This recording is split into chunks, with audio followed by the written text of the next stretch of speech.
Hello दोस्तों, Arnold Schwarzenegger की body building की दुनिया के सबसे बड़ा आइकन, मूवी स्टार और एक पॉलिटिकल हीरो और फिटनेस इन्फ्लुएंसर होने की कई सक्सेस स्टोरीज हैं। लेकिन उनके पास करियर और पर्सनल लाइफ में भी कई कंट्रोवर्सीज हैं। इस वीडियो में मैं अर्नोल्ड के जीवन के 8 ऐसे कंट्रोवर्सीज के बारे में बात करने जा रहा हूं। नंबर 1, गस्टेव श्वार्ज़नेगर अर्नोल्ड के पिता का 13 दिसंबर 1972 को हार्ट अटैक से निधन हो गया। पंपिंग आयरन में अर्नोल्ड ने दावा किया कि वो अपने पिता के फ्यूनरल में शामिल नहीं हुए क्योंकि वो एक बॉडी बिल्डिंग कॉन्टेस्ट के लिए ट्रेनिंग ले रहे थे। आपको बता दूं, 2004 में फॉर्च्यून मैगजीन के साथ एक इंटरव्यू में अर्नोल्ड ने बताया कि कैसे उन्हें अपने पिता से चाइल्ड अब्यूज को झेलना पड़ा। उन्होंने बताया, मेरे बाल खींचे गए थे, मुझे बेल्ट से मारा गया था, मुझे अपने पिता द्वारा पसंद नहीं किया गया था, उन्होंने मुझ में और मेरे सपनों में कभी विश्वास नहीं किया और मैंने केवल उनका गुस्सा देखा है और मेरे लिए कोई प्यार और रिस्पेक्ट नहीं देखी। मैंने फैसला किया कि मैं यहाँ से निकलने जा रहा हूँ। मैं अमीर बनना चाहता था, मैं कुछ बनना चाहता था। हालांकि बारबरा बेकर, अर्नोल्ड की पहली गर्लफ्रेंड, कहा कि अर्नोल्ड ने उसे कॉल किया। उसने अपने पिता की मृत्यु की सूचना बिना इमोशन या फीलिंग्स के दी। यह खबर पब्लिक हो गई और अर्नोल्ड को पब्लिक में एक्सप्लेनेशन देने के लिए मजबूर किया गया और हर बार उसने कम से कम 3 वर्जन दिए कि वो अपने पिता के फ्यूनरल में क्यों नहीं जा सका। नंबर 2, कई सालों के लिए अर्नोल्ड ने body building magazine muscle and fitness और फ्लैक्स के लिए एक मंथली फिटनेस आर्टिकल लिखा। गवर्नर चुने जाने के कुछ समय बाद उन्हें दोनों मैगजीन के एग्जीक्यूटिव एडिटर पर नियुक्त किया गया। मैगजीन्स में गवर्नर के विभिन्न फिजिकल फिटनेस इनिशिएटिव के लिए प्रतिवर्ष $2.5 लाख डोनेट करने के लिए सहमत हुए। जब यह डील अर्नोल्ड को 1 वर्ष में कम से कम $1 मिलियन देने वाला कॉन्ट्रैक्ट शामिल किया गया तो उसे 2005 में पब्लिक किया गया। कई लोगों ने इसे कॉन्फ्लिक्ट ऑफ इंटरेस्ट के रूप में क्रिटिसाइज किया क्योंकि गवर्नर का ऑफिस विभिन्न अन्य डाइटरी सप्लीमेंट्स पर डिसीजन लेने में शामिल था और उनके एग्जीक्यूटिव एडिटर होने से स्पेसिफिक प्रोडक्ट या कंपनी को इन्फ्लुएंस किया जाएगा और ये भी कि गवर्नर रहते हुए वे बाहर कहीं से भी धन स्वीकार नहीं कर सकते। तो इस कारण से एक कंट्रोवर्सी बन गया और 2005 में अर्नोल्ड ने एग्जीक्यूटिव एडिटर के रोल से रिजाइन दे दिया। नंबर 3, अर्नोल्ड 1980 के मिस्टर ओलंपिया में कम्पीट करने के लिए रिटायरमेंट से बाहर आए। अर्नोल्ड अपनी मूवी कॉनन द बारबेरियन के लिए ट्रेनिंग ले रहे थे और मूवी के लिए रनिंग, हॉर्स बैक राइडिंग और स्वॉर्ड ट्रेनिंग के कारण वो इतने अच्छे शेप में आ गए कि उन्होंने फैसला किया कि वो एक आखिरी बार मिस्टर ओलंपिया का कॉन्टेस्ट करना चाहते थे। ऐसा हुआ कि अर्नोल्ड को 1980 के मिस्टर ओलंपिया के लिए कमेंट्री देने का कॉन्ट्रैक्ट दिया गया, लेकिन उन्होंने आखिरी घंटे में अनाउंस किया जबकि वे वहां थे, कंपीट क्यों नहीं। अर्नोल्ड कंपटीशन के लिए एक प्रॉपर प्री ट्रेनिंग के बिना इवेंट को जीतकर समाप्त किया। यह जीत हाईली कंट्रोवर्शियल थी क्योंकि अन्य कंपीटिटर्स और कई ऑब्जर्वर्स ने महसूस किया कि उनकी मसल शेप और कंडीशनिंग नहीं थी और वे विजेता बनने के लायक नहीं थे। माइक मेंटेजर ने इस कॉन्टेस्ट के बाद चीटेड महसूस किया। कॉम्पिटिटिव बॉडी बिल्डिंग से वो चले गए। नंबर 4, अर्नोल्ड ने परफॉर्मेंस एनहांसिंग एनाबॉलिक स्टेरॉयड का उपयोग करना स्वीकार किया है जबकि वे लीगल थे। 1977 में उन्होंने कॉन्टेस्ट की तैयारी करने के दौरान स्ट्रिक्ट डाइट के साथ मसल साइज मेंटेन करने के लिए स्टेरॉयड मेरे लिए मददगार थे। मैंने मसल ग्रोथ के लिए इनका उपयोग नहीं किया बल्कि मसल मेंटेनेंस के लिए किया। उन्होंने ड्रग्स के उपयोग को टिश्यू बिल्डिंग कहा है। 1999 में अर्नोल्ड ने एक जर्मन डॉक्टर के खिलाफ एक केस फाइल किया था जिसने पब्लिकली स्टेरॉयड उपयोग के आधार पर अर्नोल्ड की मृत्यु की भविष्यवाणी की थी।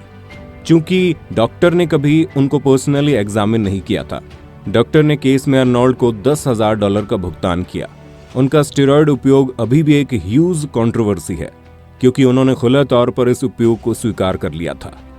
नंबर 5, 2003 में गवर्नर के लिए अपने इनिशियल कैंपेन के दौरान उन पर सेक्सुअल और पर्सनल मिसकंडक्ट का आरोप लगाया गया था। इलेक्शन से पहले अंतिम 5 दिनों के भीतर लॉस एंजलिस टाइम्स में कई महिलाओं से सेक्सुअल मिसकंडक्ट के एलिगेशन के बारे में न्यूज रिपोर्ट आई, जिनमें से 6 महिलाओं ने पब्लिकली अपनी कहानियों को बताया। 3 महिलाओं ने दावा किया कि उन्होंने उनके ब्रेस्ट को पकड़ा था।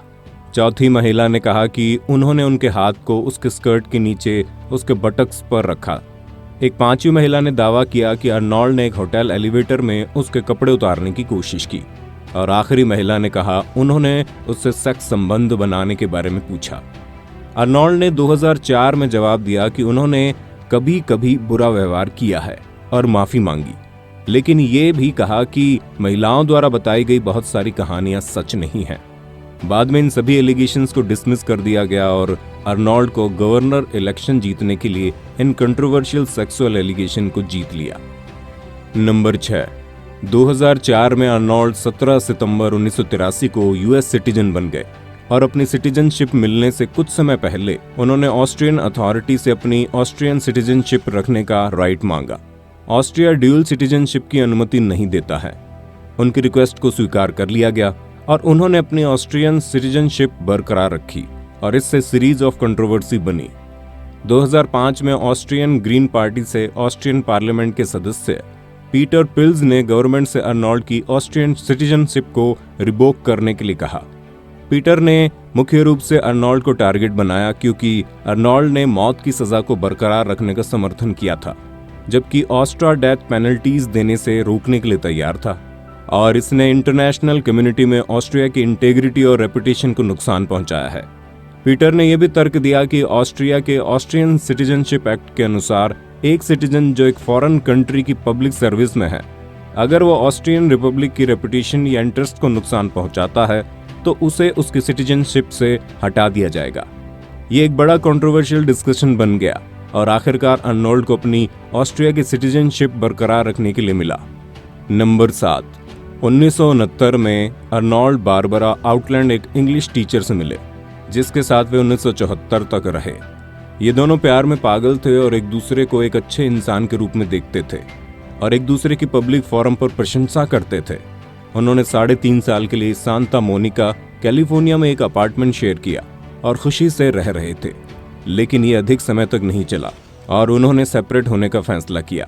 इसके तुरंत बाद बारबरा ने ये क्लेम करना शुरू किया कि उनका सेपरेशन मुख्यतः इसलिए हुआ था क्योंकि जब वे रिलेशनशिप में थे तब उनका कहीं और अफेयर था। बाद में अर्नोल्ड अपनी अगली प्रेमिका बेवर्ली हिल्स से हेयर ड्रेसर के असिस्टेंट सू मोरे से जुलाई 1977 में वेनिस बीच पर मिले। सू के अनुसार इस कपल ने एक ओपन रिलेशनशिप को चुना। सू ने एक बार कहा कि जब हम दोनों शहर में थे तो हम फेथफुल थे, लेकिन जब वो शहर से बाहर थे हम जो चाहते थे करने के लिए स्वतंत्र थे। बाद में Arnold television journalist Maria Shriver president John of Kennedy की भतीजी से अगस्त 1977 में Robert F Kennedy tennis tournament में मिले। उन्होंने अगस्त 1978 तक सू और मारिया दोनों के साथ रिलेशनशिप बनाए रखा। अर्नोल्ड पर कई महिलाओं के साथ अफेयर होने का आरोप लगा कि जब वो पहले से ही किसी रिलेशनशिप में थे, उनकी पर्सनल लाइफ हमेशा खबरों में रही और कई कंट्रोवर्सीज को जन्म दिया है। नंबर 8, अर्नोल्ड की 6.2 फीट की ऑफिशियल हाइट को कई आर्टिकल्स में सवालों के घेरे में लाया गया है। 1960 के दशक में अंतिम समत में उनके बॉडी बिल्डिंग के दिनों में उन्हें 6 फीट 1.5 इंच की हाइट पर मापा गया, जिसकी पुष्टि उनके साथी बॉडी बिल्डर्स द्वारा की गई थी।